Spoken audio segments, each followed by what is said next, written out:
The Arkansas River was no longer a peaceful stream. After a week of torrential, punishing rains, it had transformed into a raging, merciless monster of brown water and debris. The air was thick with a biting, damp cold that seeped right into the bone, the kind of morning chill that whispers of danger and isolation. In the middle of this churning chaos, caught in a tangle of treacherous roots near the overflowing banks, bobbed a blue plastic crate. It wasn't just garbage, it was a floating tomb. The water slammed against the sides of the plastic box with violent force, threatening to dislodge it at any second and send it spiraling down into the murky, suffocating depths where no light could ever reach. Inside that cold, vibrating plastic prison, 5 tiny souls were huddled together in a trembling pile of golden fur and sheer terror. They were golden retriever puppies, barely 4 weeks old, their eyes wide with a confusion that was heartbreaking to witness. The water had already started to seep through the cracks, soaking their paws and bellies in freezing sludge. They whimpered in a low, harmonious chorus of despair, calling out for a mother who had been cruelly taken from them. They were hungry, they were freezing, and the terrifying roar of the river outside was the only answer to their desperate pleas for mercy. They were innocent angels, discarded like trash by a monster in human skin. Every time a heavy log or a branch struck the crate, the puppies tumbled over each other, letting out sharp, high-pitched yelps that were swallowed instantly by the wind. They licked the condensation off the plastic walls, their instincts telling them to survive even as their situation became hopeless. The smallest puppy, the runt of the litter, pressed his wet nose against a small air hole near the top, sniffing the cold air, searching for a scent of hope. He didn't know why they were there. He only knew the biting cold and the terrifying darkness.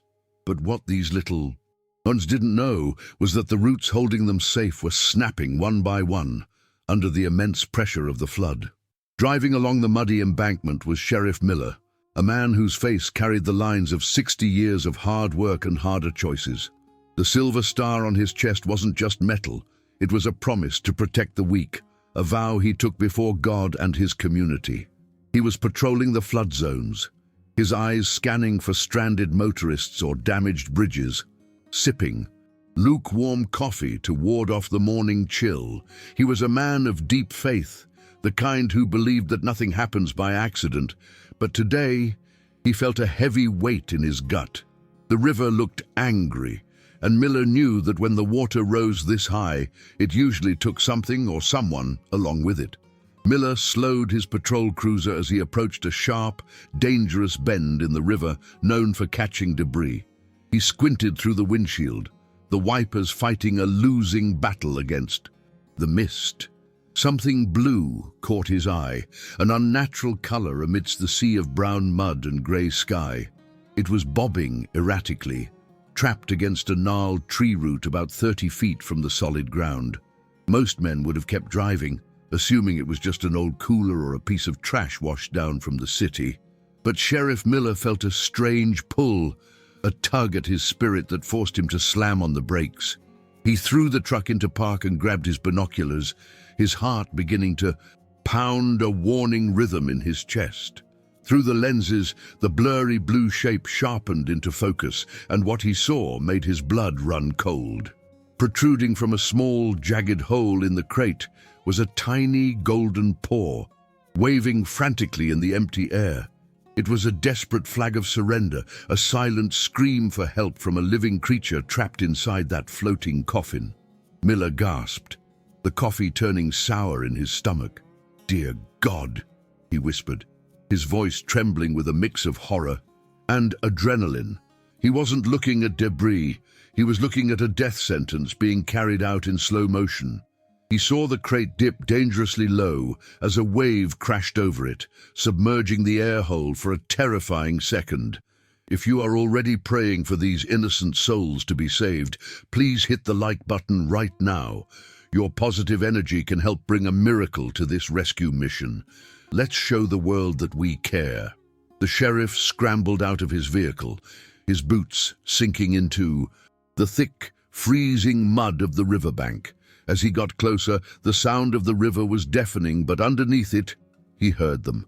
The faint, muffled crying of the puppies reached his ears, a sound so pure and so full of suffering that it brought tears to his eyes.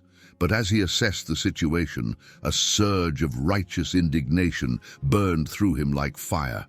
He saw a heavy rope trailing from the crate into the depths. Someone had weighed it down with a rock. This wasn't an accident. This was a calculated execution. An abstract villain, a faceless monster, had tossed these angels into the water, intending for them to drown in the dark.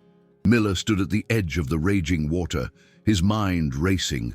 The crate was too far to reach by hand, and the current was moving at a lethal speed, carrying massive tree trunks that could crush a man's skull in an instant.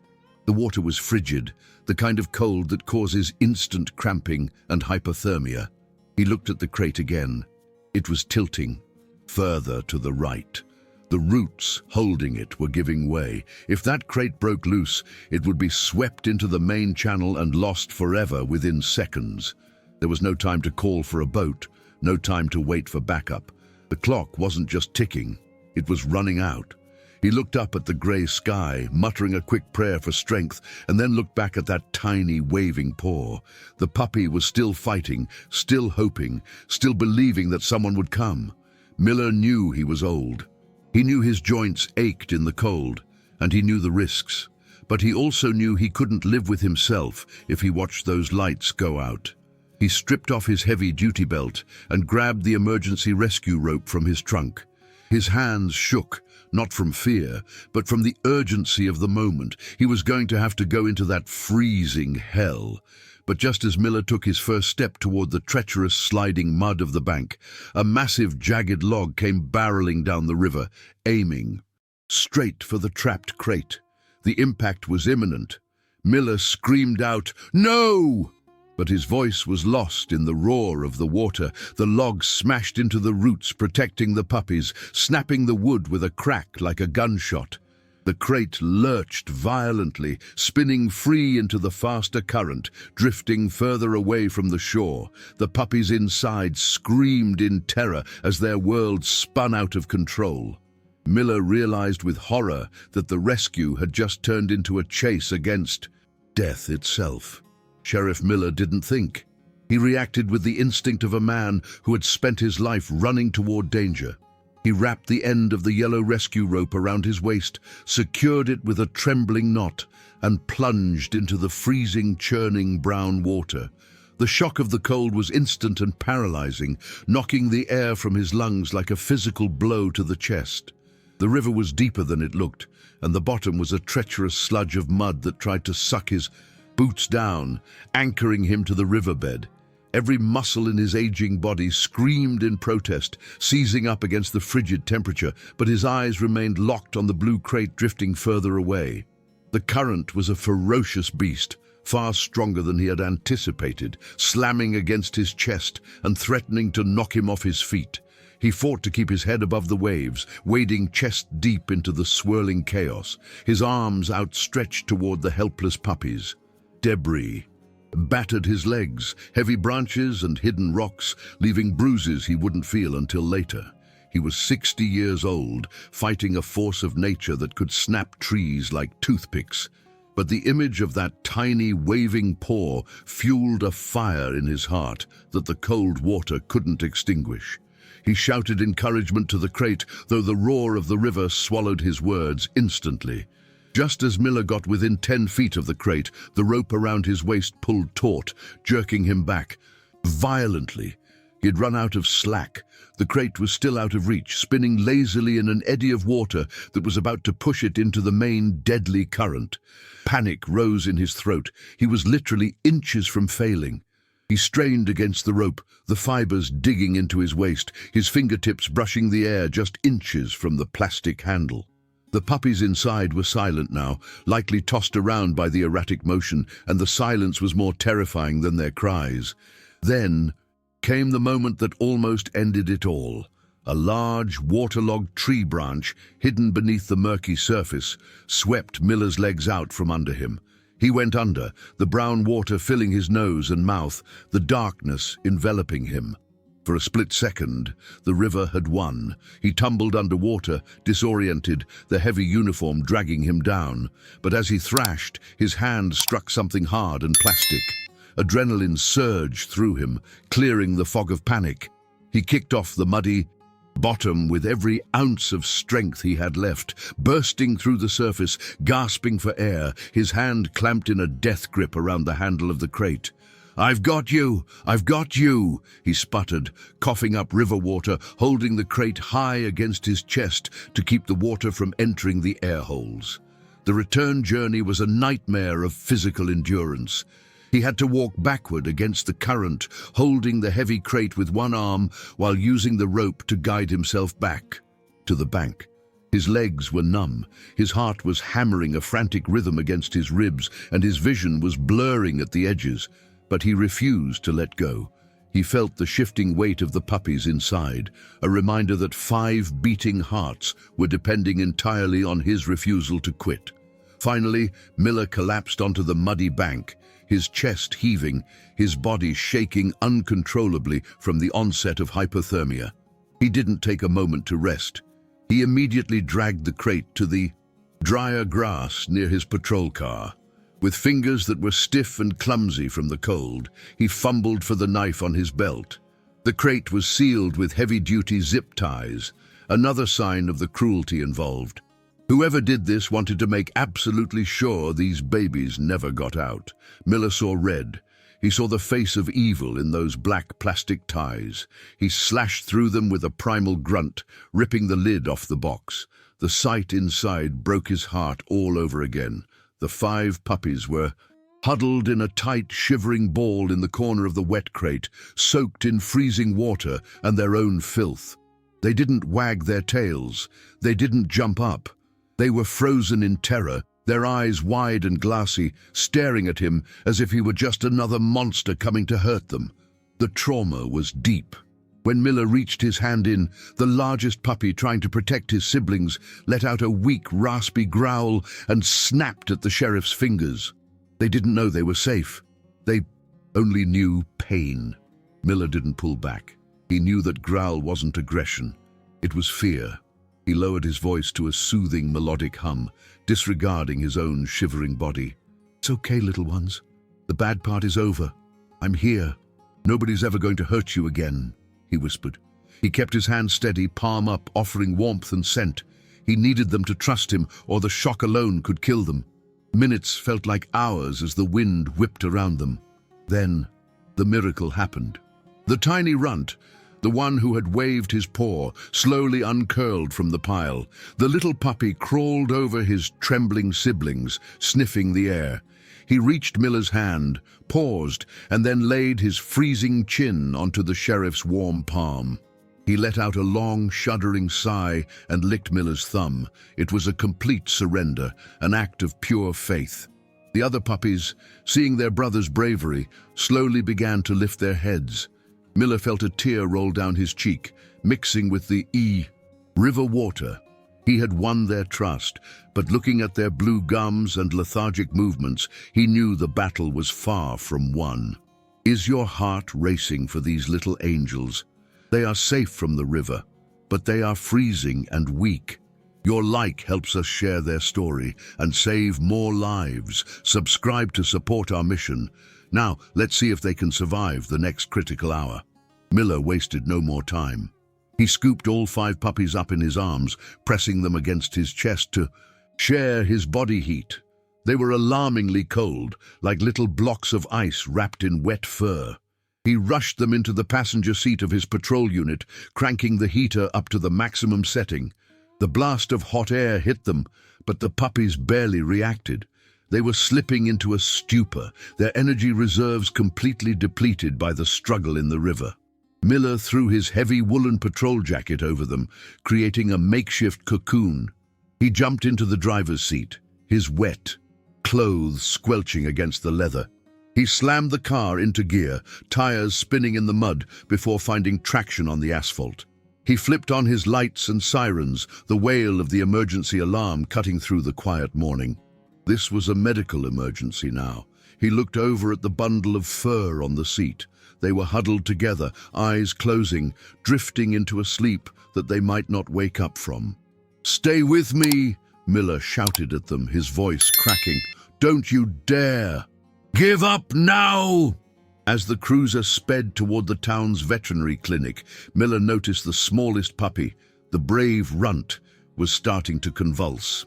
His tiny body shook violently, foam appearing at the corners of his mouth.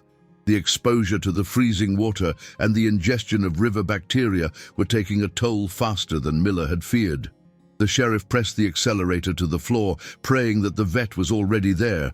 The rescue from the river was a success, but the shadow of death was still looming large inside that warm police car. The real fight for their lives was just beginning. The patrol car screeched to a halt in front of the Hope Animal Clinic, tires smoking against the pavement. Sheriff Miller didn't wait to shut off the engine. He kicked the door open and grabbed the bundle of wet, limp puppies sprinting toward the glass doors. "Help! I need help here now!" he bellowed, his voice raw and cracking with panic. The receptionist gasped, dropping her phone as Dr. Evans, the town's veterinarian, rushed out from the back. She took one look at the blue gums and the shallow, rattling breaths of the puppies and shouted, "Code Blue, get the oxygen warmers ready, stat!" They were rushed into the trauma room, a sterile white space that smelled of antiseptic and urgency.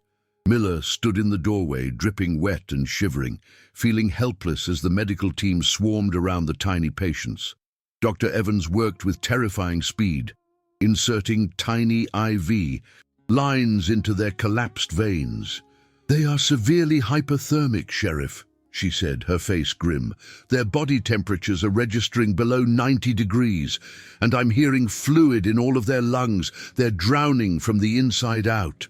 The words hit Miller like a physical blow. He had pulled them from the river, but the river was still trying to claim them. The tension in the room was thick enough to cut with a knife. The medical machines beeped in a frantic, irregular rhythm, echoing the erratic heartbeats of the 5 little souls. 4 of the puppies began to stabilize as the warm fluids entered their systems, their shivering slowing down into a manageable tremor. But the runt, the brave little fighter who had licked Miller's hand, was fading fast. His small chest had stopped moving. The monitor attached to his tiny paw let out a long, high-pitched whine that signaled cardiac arrest. "We're losing him!" Dr. Evans shouted, grabbing a tiny stethoscope. Miller watched in horror as the vet began chest compressions on the puppy, using just 2 fingers on the fragile ribcage. It looked violent and delicate all at once. "Come on, little guy, breathe," she urged, puffing a small breath of air into his snout. Miller pressed his forehead against the cool glass of the observation window, his hands clenched into fists until his knuckles turned white. "Don't you die on me," he whispered fiercely. "You didn't fight that river just to give up on a warm table. Fight, damn." It fight! For a horrifying 30 seconds, there was no response. The puppy lay still, a lifeless rag doll of wet fur. The silence in the room was deafening, broken only by the hiss of the oxygen tank. Miller felt a cold dread settling in his stomach, the heavy realization that sometimes love isn't enough. He closed his eyes, unable to watch the light go out of the world. He thought about the cruelty of the person who dumped them, the unfairness of a life ending before it even truly began. He bargained with the universe, offering anything in exchange for that one small breath. And then, a miracle. A tiny, raspy cough broke the silence. The puppy's body jerked, his ribs expanded, and he let out a weak, sputtering cry as he expelled water from his lungs. The heart monitor picked up a rhythm. Beep, beep, beep. It was slow, but it was there. "We got him back," Dr. Evans exhaled, wiping sweat from her brow, her hands trembling slightly. She quickly placed him into an intensive care incubator, a warm, oxygen-rich bubble designed to bring him back from the brink. Miller slumped against the wall, sliding down until he hit the floor, burying his face in his hands. He wasn't ashamed to let the tears flow now. They were tears of pure, unadulterated relief. The adrenaline that had sustained him through the river rescue and the high-speed drive finally crashed, leaving him exhausted but profoundly grateful. Dr. Evans came out a moment later, stripping off her gloves. "They're critical, Sheriff. Tonight is going to be the deciding factor. If they make it through the night, they might just have a chance." Miller refused to go home. He refused to change out of his damp uniform. He pulled a metal chair right up to the row of incubators and sat guard. For hours, he watched the rise and fall of their chests, counting every breath. The clinic was dark and quiet, save for the rhythmic humming of the machinery. Every time a puppy whimpered or moved, Miller was there, tapping on the glass, whispering, "I'm here, you're safe." He was their anchor to the living world, a silent sentinel ensuring the darkness wouldn't come back for them. Around 3 a.m., the crisis peaked again. The runt, whom Miller had mentally named Scout, spiked a fever. His breathing became labored again, his little body fighting off the onset of pneumonia. Miller put his hand through the port of the incubator, stroking the puppy's head with his rough, calloused thumb. "You're a survivor, Scout. You're a sheriff's dog now. We don't quit," he murmured softly. The puppy seemed to lean into the touch, drawing strength from the man who had saved him. Slowly, miraculously, his breathing evened out. The fever broke just before dawn, when the first rays of sunlight pierced through the clinic blinds, painting stripes of gold across the sterile floor. The atmosphere had shifted. The heavy shroud of death had lifted. One by one, the puppies began to wake up. They weren't just alive. They were hungry. A chorus of demanding, high-pitched squeaks filled the room, the most beautiful sound Miller had ever heard. It was the sound of life demanding to be fed. Dr. Evans walked in with a tray of warm puppy formula, a tired smile on her face. She checked the vitals and nodded in disbelief. "I don't know how, Sheriff, but their lungs are clearing up. It's defying medical logic. They are going to make it." Miller stood up, his back stiff, his uniform dried and wrinkled, but his spirit soaring. He looked at the 5 little faces pressing against the glass, their eyes bright and curious now. The river hadn't won. The cold hadn't won. Miller opened the incubator door and let Scout nuzzle his finger. The puppy's tail gave a tiny, tentative wag, the first sign of joy since the nightmare began. That small movement was a victory flag. The sheriff laughed, a deep, hearty sound that filled the room. "You did it, buddy," he said, scratching the puppy behind the ears. "You really did it." The bond, forged in the icy waters, had been sealed in the fire of this long, terrifying night. They had survived the impossible, and now a new chapter was about to begin. They survived the night against all odds. That tiny tail wag is a miracle.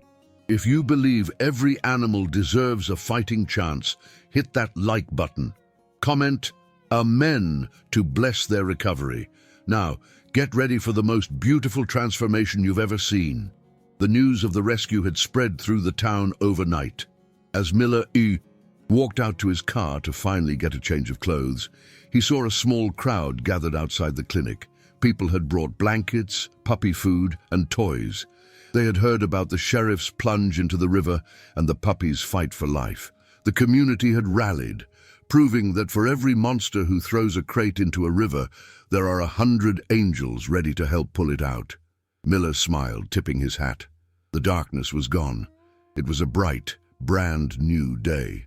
Fast forward 3 weeks, and the transformation is nothing short of a miracle. If you walked into Sheriff Miller's backyard now, you wouldn't see the shivering, mud-caked victims that were pulled from the river. You would see 5 exploding balls of golden fluff, radiating energy and pure joy. They have undergone the ultimate glow-up. Their fur, once matted with river slime, is now thick, shiny, and smells like vanilla shampoo. They are no longer skeletal figures of tragedy. They are roly-poly chunkers with round bellies that prove they haven't missed a single meal since that dark night at the clinic. The spa day was the turning point in their recovery. Miller, trading his uniform for a t-shirt, took charge of the first proper bath.